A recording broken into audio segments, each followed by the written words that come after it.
अस्सलामुअलैकुम वरहमतुल्लाहि वबरकातुह। उम्मीद है कि मेरे तमाम अहबाब खैर व आफियत से होंगे।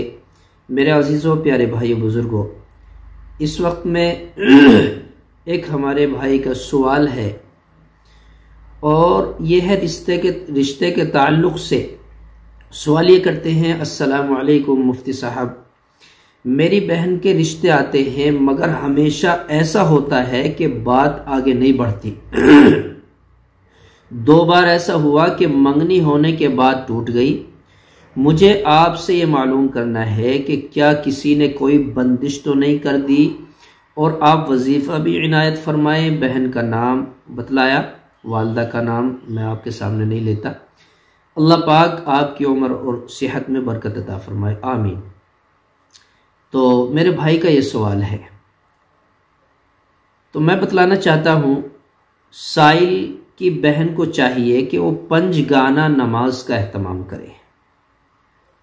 सबसे पहले 5 वक्त की नमाज का एहतमाम करे और गुनाहों से इज्तिनाब करे।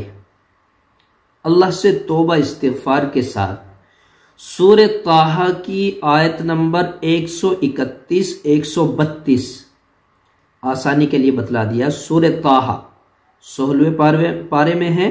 सूरह ताहा की आयत नंबर 131, आयत नंबर 132, इन दोनों आयतों को लिखवा कर किसी कागज के टुकड़े पर या चमड़े पर या जहां से देख रहे हैं, आपके यहाँ जिन चीजों से लिखने का रिवाज है, वो लिखवा कर अपने सीधे हाथ में, सीधे बाजू में बांध ले। इसको बांधने के बाद अल्लाह तबारक व तआला से दुआ भी करे, इंशाअल्लाह जल्द रिश्ता आएगा। और रिश्ता की थोड़ी सी बेहतर और अच्छे रिश्ते की तलाश के लिए आप रब्बि हबली, या आप 19वें पारे की आयत नंबर 72 इसको पढ़ लिया करें। रब्बना हबलना मिन अज़वाजिना व ज़ुर्रिय्यातिना क़ुर्रता अयुनि वजअलना लिलमुत्तक़ीना इमामा। हर नमाज के बाद 21 मरतबा इसको पढ़ लिया करें। और सूरह ताहा की 131-32 आयतें आप लिखकर अपने बाजू पे बांध लें। इंशाअल्लाह बेहतर से बेहतर रिश्ता आएगा। ये अमल आमाल कुरानी से माखूज है। इंशाअल्लाह इसका नफ़ा ही हुआ है जिन भाइयों ने इस पर अमल किया है।